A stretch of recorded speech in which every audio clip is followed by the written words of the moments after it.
A chance do São Paulo cair para a segunda divisão do Campeonato Paulista existe e é real. Só para ter uma noção da situação que se encontra o clube hoje e uma pergunta sincera, tá? Pro torcedor, pra gente começar aqui o vídeo. Cara, responde aí nos comentários, tá? Porque eu tô pensando aqui e eu não consegui chegar numa resposta nos últimos 5 meses. Qual foi a última vez que você, torcedor, parou, sentou ali no seu sofá, na sua cama, na sua cadeira, tava no estádio, enfim, assistiu um jogo do São Paulo, que quando acabou o jogo você falou: caraca, orgulho do time. O time jogou bem. O time convenceu. Faz quanto tempo, cara, que isso não acontece? Aí eu parei pra ver em relação aos jogos assim. Não vou contar aquele 3-0 contra o Inter, né? Que foi logo depois de tomar 6 do Fluminense. O Inter brigando pra não cair na Vila Belmiro. De verdade, qual foi o último jogo que o torcedor parou e ficou satisfeito? Falou assim: caramba, o São Paulo jogou bola, cara. Caramba, os jogadores jogaram bem. Caramba, o São Paulo me convenceu. Faz muito tempo. Faz muito tempo. E aí vamos lá. Eu sei que o São Paulo passa por uma crise, uma turbulência política gigantesca.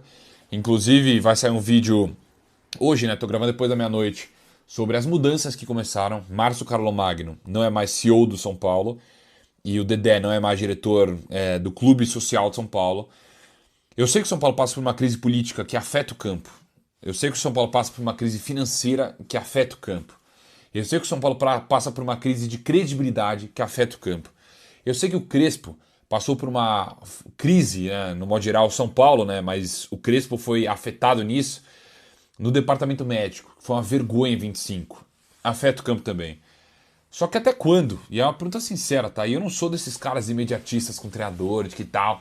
Mas até quando o treinador pode e vai ficar se apegando nisso para justificar um futebol que não vem sendo jogado, um futebol que o São Paulo não vem desempenhando?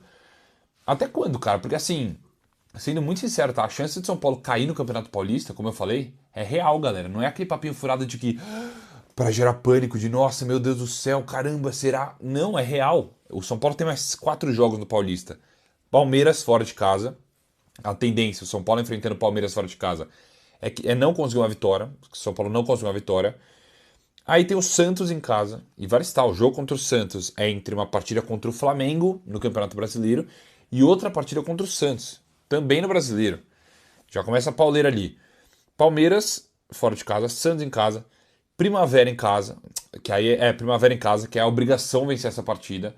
Só que me assusta, né? O Primavera venceu o Mirassol, por exemplo, que o São Paulo tomou 3 na primeira rodada.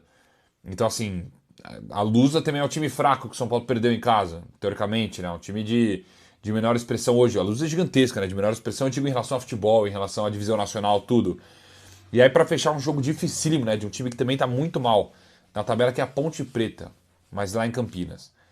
São 4 jogos, 2 clássicos, um jogo dificílimo contra a Ponte lá, e aqui o Primavera, em casa. O São Paulo tem que somar pelo menos, nesses jogos, 5 pontos para não cair. Me acontece, 9 pontos no Paulista para não cair, 8 talvez. Vamos colocar 8 então, vai. Mas 5 é isso. Tem que somar 5, 4 pontos. Ao todo, no total no Paulista, 9, 8 pontos. Então, assim, a chance de cair é real. É real. E a gente vê assim, lógico que, mais uma vez, o Crespo não é o principal culpado, não é o principal problema de São Paulo, só que a cobrança tem que existir. A cobrança tem que acontecer, porque o que ele fez nesse jogo contra a Portuguesa é uma vergonha. Primeiro começa pela escalação, né? Uma zaga com 2 zagueiros que nunca jogaram juntos. Totalmente desentrosado. O Rafael Tolói que... Tolói tá... Pelo amor de Deus, o primeiro gol, nossa senhora, o Tolói, né, cara? E assim... Falar o que do Tolói, que ele tá jogando no São Paulo? Tá jogando nada, né? Sempre que tá sendo acionado, assim, machucou no passado. Mas, enfim. Aí uma zaga que nunca jogou junto. Aí ele vai mexer no clube e faz uma zona, uma bagunça ali nas laterais. Mas improvisa todo mundo. O moleque tava bem ali, vira lateral. Bagunça, cara. O São Paulo virou uma bagunça. Bagunça. Jogadores também que não estão desempenhando nada. E a cobrança precisa existir nesses jogadores. No modo geral, no elenco. Não tá jogando nada. Ah, mas tá sem receber. Concordo que aí o jogador... Poxa, o mínimo é o jogador receber para desempenhar. Só que aí mudou a diretoria, o Maci já prometeu que vai pagar. Joga bola, cara. Vocês querem ficar marcados para sempre na história de São Paulo como jogadores que rebaixaram São Paulo no Paulista pela primeira vez na história? Eu acho que não. Particularmente, eu acho que não. Então, assim, apesar da crise política, apesar de tudo, Crespo, tá na hora de São Paulo começar a jogar bola, irmão. Porque o seu tá começando a ficar na reta. Tá começando a ficar na reta. E é inevitável isso. Hoje a torcida já te xingou, te vaiou no estádio. Eu vi, tava lá, eu vi. Então agora você pega um clássico contra o Palmeiras. E aí? Se for goleado nesse clássico? Dizem por aí que muitos líderes do elenco, e eu afirmo aqui com informação, inclusive, não gostam de você. E aí eu entro no meio termo, né? Porque assim, eu sou contra jogador ficar de birrinha com o treinador. O jogador é funcionário do clube. O jogador tá ali para trabalhar. O treinador é chefe.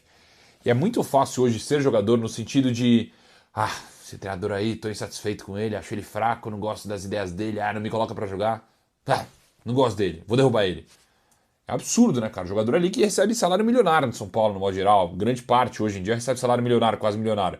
Tem que jogar bola. Gostando ou não do treinador, tem que jogar bola. Só que aí eu me questiono também do Crespo não fazer o time jogar bola há 6 meses. 6 meses já que o São Paulo não joga bola. Então é a pergunta que fica, até quando? E vale estar, né? A vergonha que a antiga gestão, a gestão atual, mas antiga, né, no modo geral, fez com o clube, né? Porque São Paulo tá colhendo frutos aí de tudo isso, né?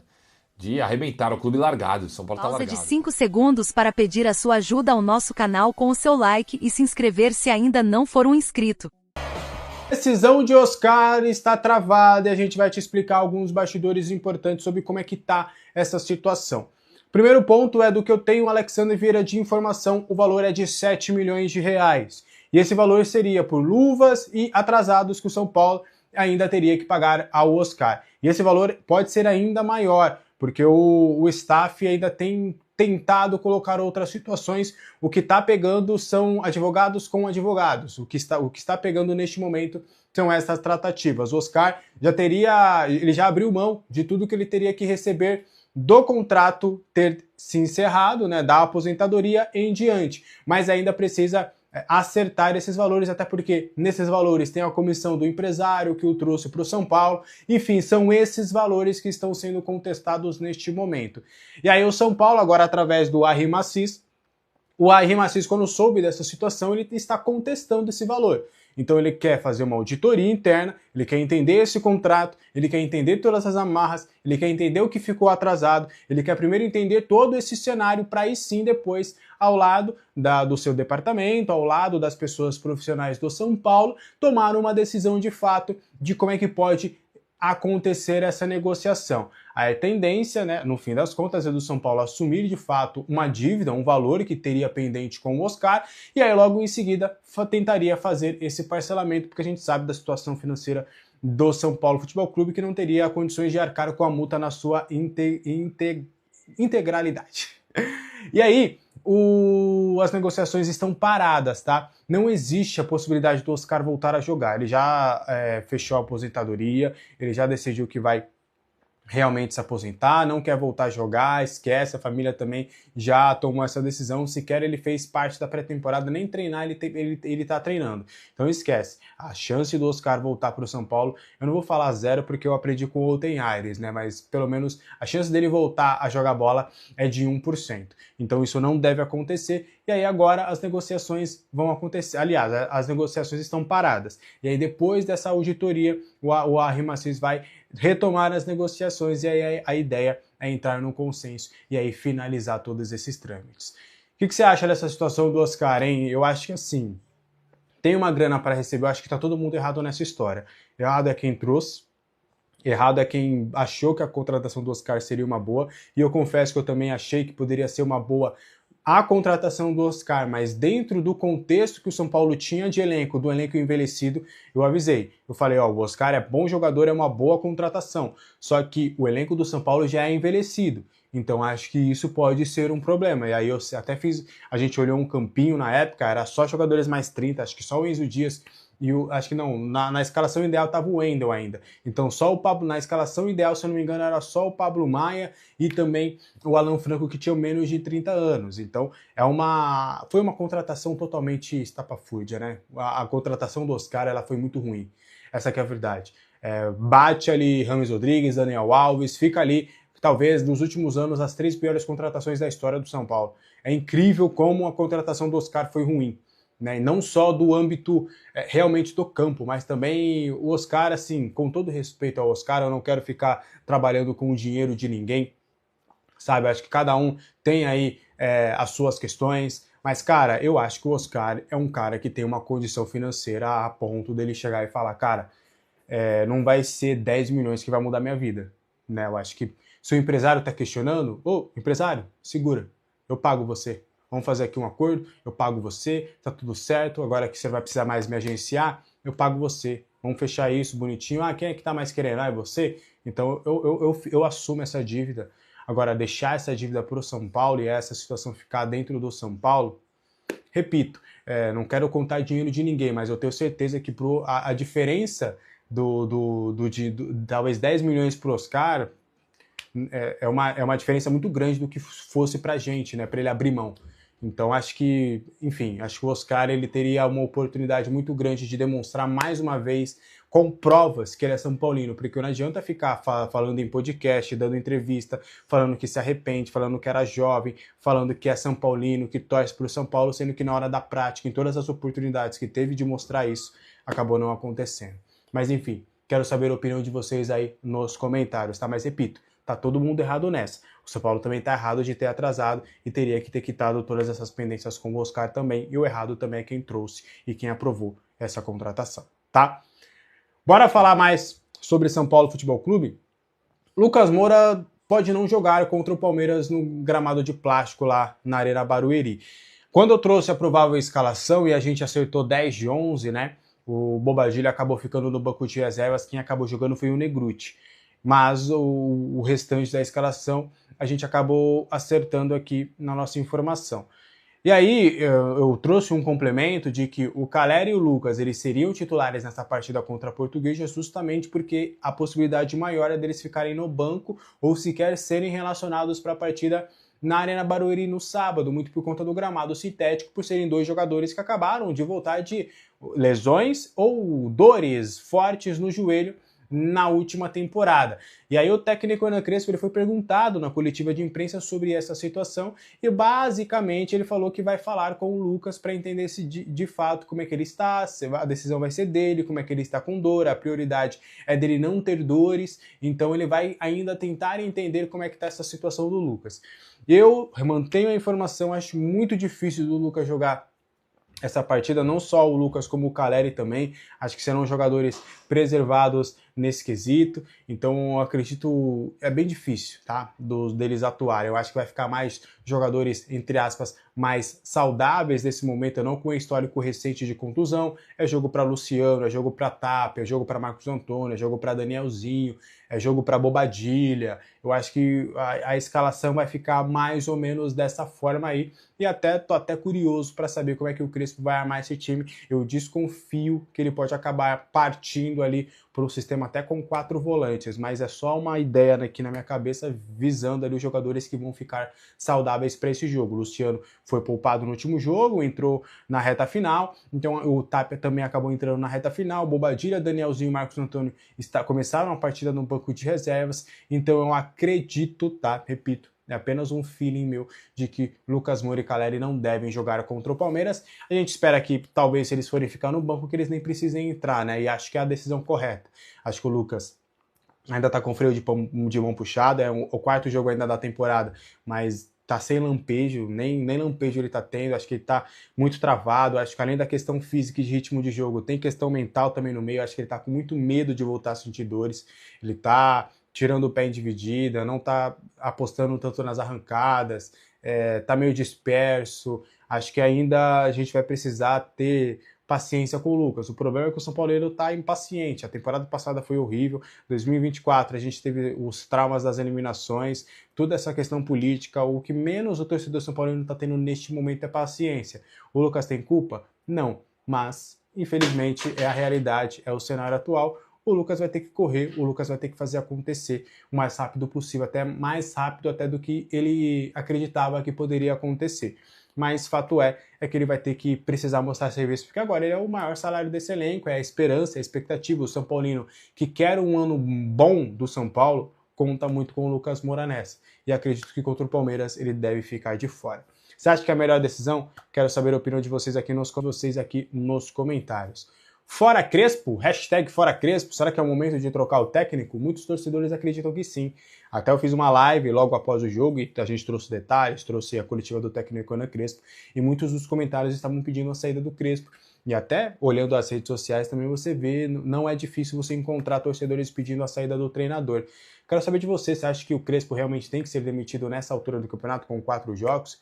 Fato é que o Crespo precisa acordar. Ele, nessa segunda passagem, ele tem mais derrotas do que vitórias, são 16 derrotas e 14 vitórias.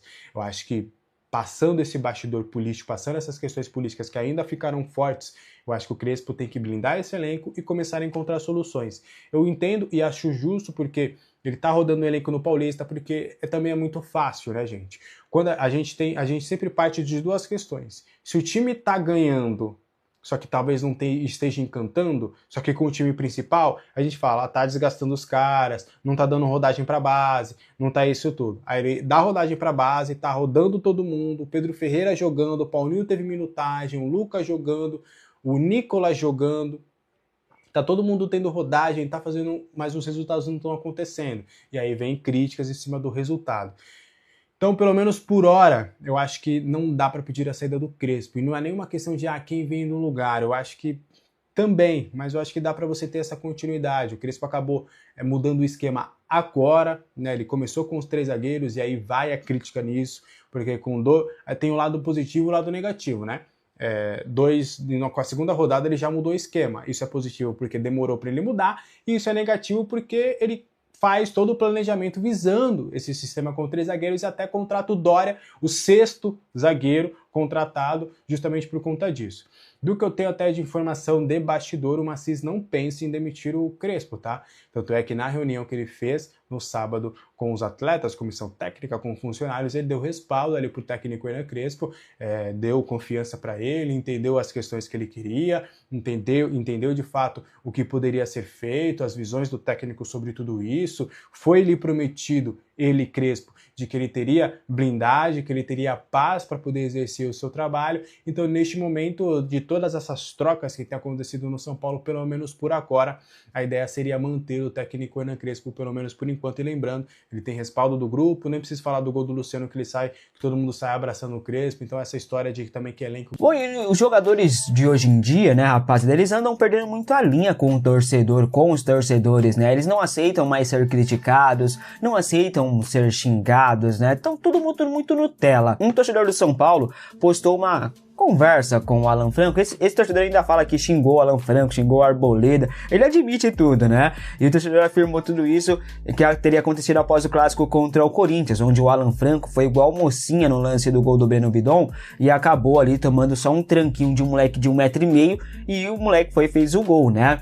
Um erro grave que é sim um erro passível de muitas críticas, e as críticas elas foram justas, e jogador de futebol tem que estar ciente de que vai receber xingamento mesmo, cara. No print você pode ver ali a suposta resposta de Alan Franco, onde ele diz o seguinte, abre aspas, fica com a gente, fala e agora quer xingar, vai tomar no pi, seu filho da pi, torcedor fraco não, fecha aspas.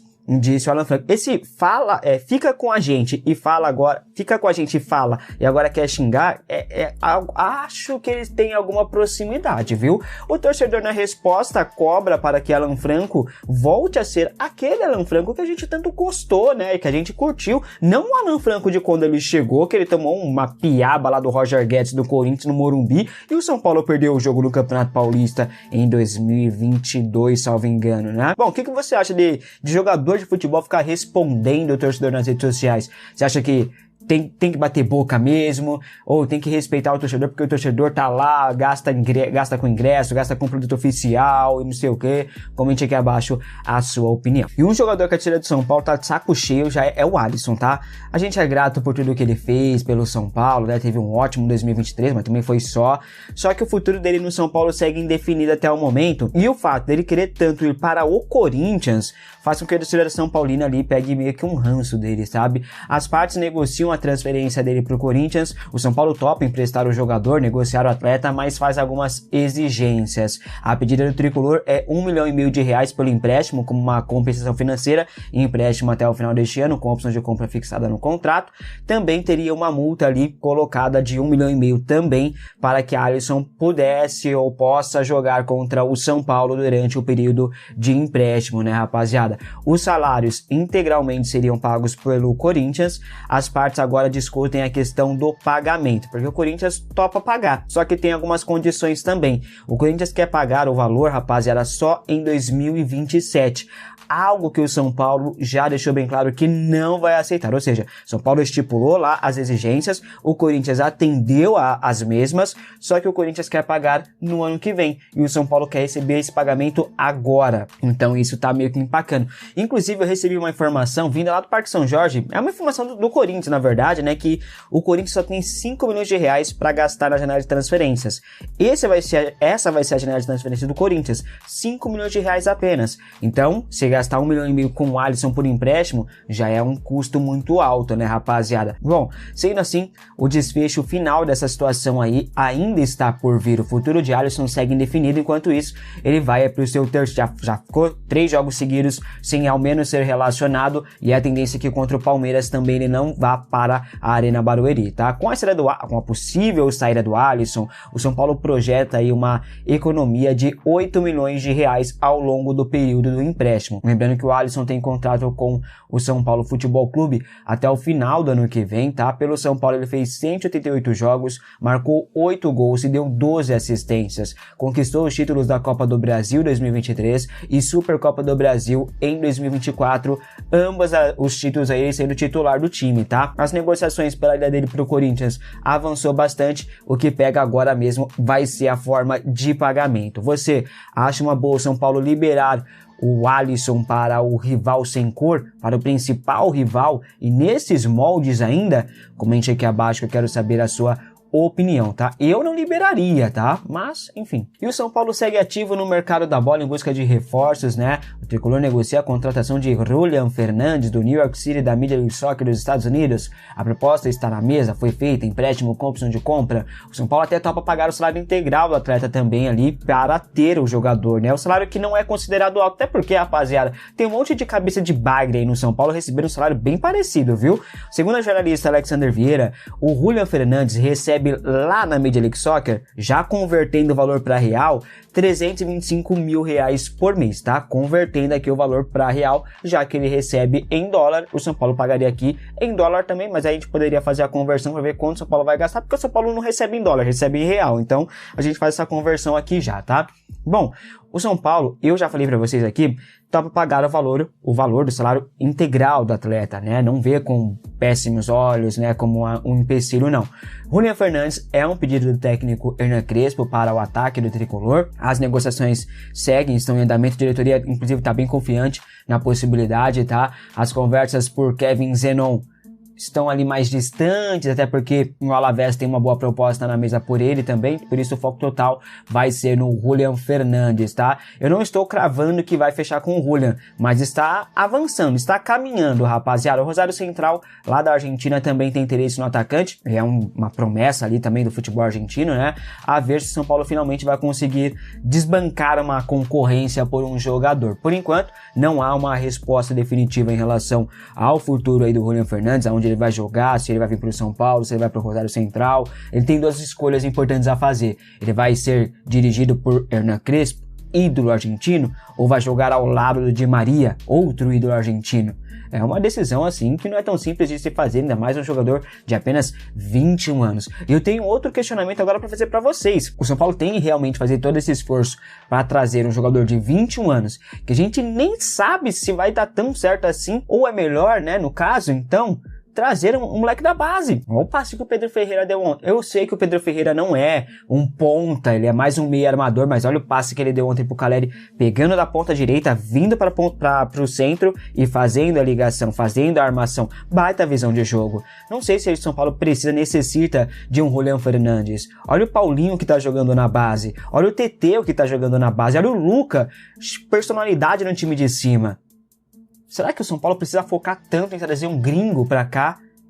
e deixar as nossas joias de Cotia de lado, ao invés de valorizá-las no mercado, é uma escolha muito simples de se fazer, né? Enfim, obrigado por ficar comigo até aqui. Se gostou, deixa o like, comenta, compartilha, se inscreva aqui no canal se você não for um inscrito. Fechou? Obrigado, tamo junto. Ele tem carinho pelo São Paulo, mas ele falta com respeito em determinados momentos. Ele tá colocando o São Paulo em uma situação lá embaixo que não condiz com a realidade. E de novo, comparo com o Mirassol, sim.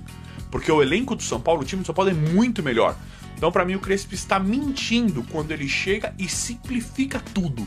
Quando ele chega e coloca essa situação que tá tudo bem, que tá tudo ridículo e que nada depende dele. Nenhum setor depende do trabalho dele, não importa, ele vai perder tudo. Ele vai perder tudo e tá certo. Eu não concordo com isso. Então, o São Paulo não tinha time pra ganhar da Portuguesa. Não concordo com isso. Isso pra mim não é verdade. E agora o Crespo tem um novo gênio. É isso mesmo. Mais um craque. Pelo menos ele usa a base, né? Eu estou falando do Pedro Ferreira, que já era destaque e ele trouxe pro profissional, ele subiu pro profissional, tirando da copinha, depois que o Rodriguinho foi vendido pro Red Bull Bragantino. O Rodriguinho era um cara que ele usava, beleza, isso é verdade também. O Rodriguinho era um cara que ele usava. E aí, agora ele colocou o Pedro Ferreira, que de novo já entrou de forma interessante, muito novo e com muita qualidade. Então ele tem mais um gênio, mais um craque que, colocando pra jogar, pode ganhar um destaque imenso, principalmente porque o Lucas tá deixando a desejar, né? E aqui me pega demais. Me pega demais porque eu sou muito fã, gosto muito do futebol do Lucas Moura, mas o Lucas está deixando a desejar. Acho que o Lucas vai dar a volta por cima. Sei que o Lucas, tudo que ele faz pensando em prol do São Paulo. Ele é o oposto dos jogadores Miguel, né? O Miguel Bastos, Nenê, Diego Souza, Vitor Bueno, que tirava o pé em dividida. O Lucas Moura, ele é o oposto desses caras. A gente pode confiar, a gente sabe disso. Que o Lucas, ele está fisicamente mal. E aí entrou o Pedro Ferreira, que é uma nova joia, que é um gênio, um craque, que já está disponível para o Crespo. Mais um que ele pode começar a trabalhar nessa mescla da base com os jogadores profissionais. Que quando ele coloca o Mike vai muito melhor que o Cedric na lateral direita. E é a mesma coisa com o Pedro Ferreira. Um meio atacante, né, bem avançado, meio atacante que tem muita qualidade e já está aí para ser usado nesse time, nesse elenco agora do São Paulo. Que tem qualidade, sim, que pode fazer a diferença, assim como o Lucas joga uma barbaridade. Tudo bem, hoje o time do São Paulo não foi tão bem ali no ataque. O Lucas tentou, o Lucas ele chutou uma bola errada, que se ele toca pro Caleri poderia ser um gol. Mas aí dá pra falar em uma adaptação, em uma melhoria. Mas o Crespo, ele tem sim peças, pra mudar e sair desse e normalizar, né? O que não pode é normalizar. Perder pra Portuguesa dessa forma e tá normal? Não tá, vai me desculpar. Galera, o São Paulo, como eu trouxe aqui pra vocês, enviou proposta oficial pelo Julian Fernandes por empréstimo e oficializou oferta também de empréstimo pelo Kevin Zenon, também, né, um meio atacante aí, bom de bola, habilidoso. Os dois são jogadores interesses do Crespo. E o Kevin Zenon, que há um tempo aí, há alguns dias, estava meio que congelado não estavam avançando tanto nas negociações, agora volta para a pauta. Neste momento, os interesses do São Paulo são em relação ao Julian Fernandes, que o São Paulo já enviou proposta oficial, e agora envia uma nova proposta por empréstimo pelo meio atacante Kevin Zenon, um jogador bom, né? Jogador bom, jogador promissor, e aí que o Crespo pediu. Então nós estamos esperando a chegada de jogadores assim para melhorar ainda mais o panorama, né? Para ver se o Crespo realmente consegue montar o time, se ele se anima em montar o time para conseguir resultados melhores, uma vez que ele não está conseguindo, e contra times que, com todo respeito, aqui são de menor expressão. E o São Paulo precisa agora dar uma resposta nesse Paulista, porque independente dos outros clubes, pra nós não é tão pré-temporada assim, não é, tá voltando de férias, não. Pro São Paulo, infelizmente, ficou uma coisa só pelo momento do clube, e o São Paulo precisa priorizar. Não é qualquer campeonato, é qualquer jogo imediato. Mas vamos ver como é que vai ficar tudo.